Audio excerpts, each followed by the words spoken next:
আর কাকিমারা যখন দশমীর দিন মণ্ডপে যায়। ও মালতীর মা, সুলেখা দি যে, আসো আসো, সিঁদুরটা একটু লাগিয়ে দিই। হ্যাঁ হ্যাঁ দাও দাও, আমিও একটু দিই। হ্যাঁ হ্যাঁ দাও। আর ও পাড়ার, হ্যাঁ ওই বৃহস্পতির বৌমা দেখেছো কি ছিরি ব্লাউজ পরেছে, মাগো বলে নাকি স্লিভলেস ব্লাউজ নাকি ওটা এখন উঠেছে। ছিরি ব্লাউজ মাগো, ছ্যা ছ্যা ছ্যা, ওই ব্লাউজ পরে ভাবতেছে ও খুব সুন্দর লাগতেছে। আমরা তা পড়ি না, তা আমাদের সুন্দর দেখতে লাগে না?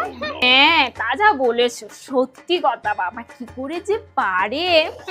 আর ও পাড়ার হ্যাঁ হ্যাঁ ওই পচার মেয়ে, দেখি না একটা ছেলের সাথে রাত্রেবেলা বাইক থেকে আসতেছে, আমি তো দেখে অবাক, আমি বলি ওই মেয়ে সারাদিন চুপ করে থাকে, একটা কথা বলে না, সেই মেয়ে দেখি না বাইকে করে আসতেছে।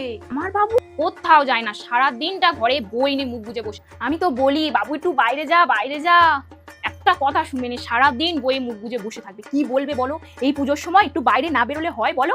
মোটে কথা শুনবে না, সারাদিন বইতে মুখ বুজে বসে আছে।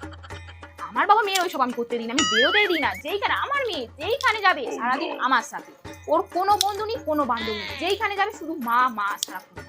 ও সুলেখা দি, ওই দেখো তোমার মেয়ে একটা ছেলের বাইকে আসছে না।